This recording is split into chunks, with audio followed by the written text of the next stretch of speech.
드디어 수소와 헬륨의 질량비, 우리가 그토록 알고 싶어 했던 이 3대1의 비밀, 그 시간이 왔습니다. 자, 알아봅시다. 우리 이 빅뱅 우주론에서 첫 번째 증거로 우주 배경 복사했고, 두 번째 증거로 수소와 헬륨비가 3대1이다. 왜 질량비가 근데 3대1인 게 우주 팽창의 증거가 되겠느냐에 대한 이야기를 하고자 지금까지 이야기한 것입니다. 자, 그래서 우리가 지난 시간에 봤던 게 요 그림입니다. 요 그림에서 이 파트를 주목해야 됩니다. 가모프가 예측하기를, 자, 양성자랑 중성자의 비율이 처음에는 1대1이었을 것이다. 뭐 딱히 큰 사건도 있었던 것도 아닌데, 그러다가 나중에 점점 식고 양력이 막 작용하고 그래가지고 7대1의 비율로 남아있을 것이다 라고 예측을 한 거예요. 이 뭐뭐일 것이다 라고. 이게 무슨 소리냐면은, 자, 처음에 얘네 둘이 1대1 비율이니까 뭐 200개씩 있었다 칩시다. 나중에 적당한 온도가 딱 되면 7대1이 된다는 얘기야. 이 얘기는, 자, 중성자 150개가 양성자로 넘어갔다는 얘기예요. 됐죠? 봐봐, 여기 200개, 350개잖아요? 150개가 추가로 되고 얘는 150개가 빠진 거죠. 그래서 비율이 57, 35, 7대1이 되었다라고 가모프가 예측한 거예요. 그래서 요대로 수소핵 융합 반응이 일어났다 치면, 이대로 수소핵 융합 반응이 일어났다 치면 그 비율이 별 탈이 없었던 이상은 지금의 비율과 동일하게 유지되어 있을 것이다 라고 생각한 거죠. 한번 보도록 할게요. 봐봐요. 자,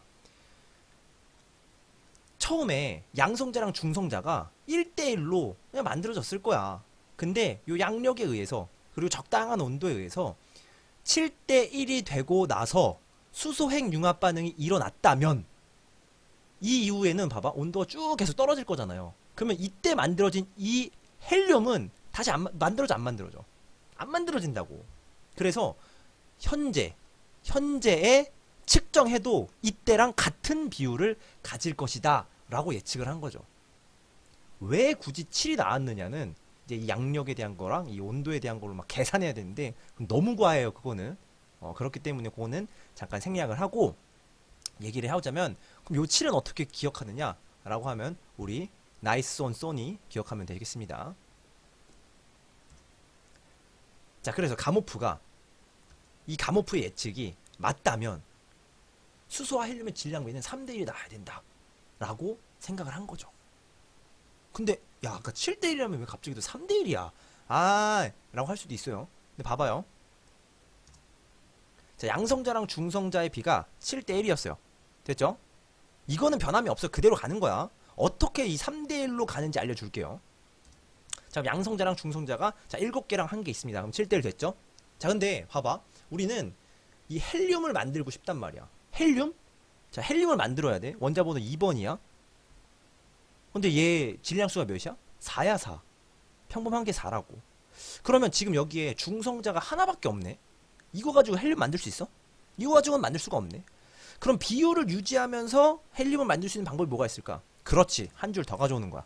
됐죠? 그러면 1대7의 비율은 유지하는데 중성자는 하나가 더 생겼네. 됐습니다. 자, 그러면 여기에서 묶는 거야. 여기서 이렇게 묶어봐. 그럼 얘가 뭐야? 그렇지, 얘가 헬륨인 거야. 얘가 뭐야? 얘가 싹 다 수소인 거야. 됐죠? 그럼 얘네들의 질량비를 이제 논해봅시다. 질량비를 논해봅시다. 자, 질량비라는 건, 자, 우리 질량수에서도 알 수 있었듯이 질량수는 양성자 수 더하기 중성자 수였어요. 그게 질량수, 얼마나 무거운가를 표현하는 거였다고. 자, 그럼 봐봐. 지금 헬륨의 질량수는 몇이에요? 원자번호 2번에 4잖아. 하나, 둘, 셋, 넷, 4라고. 됐지? 지금 얘 수소는 어차피 그냥 하나의 개수로 따지면 돼. 하나, 둘, 셋, 넷, 다 두 줄, 12개. 됐죠? 그렇기 때문에 질량비는 12대4 약분하면 3대1이 나오는 것이다. 얼마나 아름답습니까? 그죠? 그래서 가모프가 한 요 예측에 대한 요 파트도 시험 문제 잘 나와요. 요렇게 잘 나옵니다. 한번 봐봐요. 자, 지금 요 그림 그대로 놓고 7대1이 변한 건 아니에요. 자, 요거 그대로 놓고 하나씩 답해봅시다. 자, 양성자와 중성자의 개수비 몇 대 몇입니까? 그렇죠. 아까 얘기했죠. 7대1이요. 7대1. 14개랑 2개 있으니까 7대1. 자, 그럼 수소랑 헬륨의 개수비는 몇입니까? 수소 몇 개 있어? 수소 몇 개 있어? 그죠? 수소 12개 있고 헬륨이 몇 개 있는 거야? 그렇지. 하나 있는 거야. 헬륨 요거 하나 있고 나머지는 다 수소라고. 개수비요. 개수비. 12개. 한 개야. 근데 이 12개는 그냥 12개 자체로 12의 질량을 가지는데 이 헬륨은 한 개가 4의 질량을 가진다고. 1, 2, 3, 4. 그렇기 때문에 질량비는 3대1이 나온다. 됐죠? 이 시험 문제 잘 나오겠죠? 요거 꼭 기억하세요. 시험 문제 낼 겁니다. 나옵니다. 무조건입니다. 요거 기억하세요. 됐죠?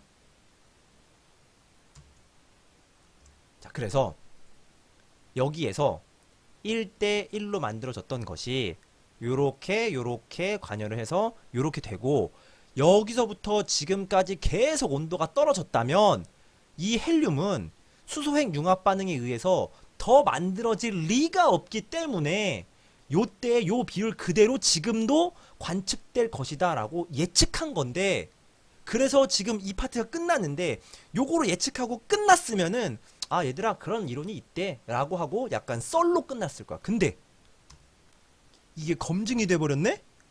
야, 이게 어떤 느낌이냐면 아인슈타인 형님이 옛날에 중력파라는 것은 있을 것이다 라고 예측을 했었어요. 근데 그때 당시의 기술로는 이제 관측을 못했던 거였는데 100년이 지난 지금에서야 이 중력파를 검출에 성공했습니다. 그래서 야 역시 가슈타인 얘기 나오는 거죠. 그래서 뉴스에 대대로 보도를 했었어. 이게 그런 거랑 같은 거야. 수소와 헬륨의 질량비는 3대1 것이다 라고 예측을 먼저 때렸어. 근데 관측해보니까 진짜네? 야 진짜 3대1이야. 야 어딜 보든 3대1이네? 와 리스펙. 감호프 그는 대체 이런 말이 나올 수밖에 없는 거죠. 그래서 다음 시간에는 어떻게 검증을 했는지 이 검증 방법에 대해서 논의하고 마무리 짓도록 하겠습니다.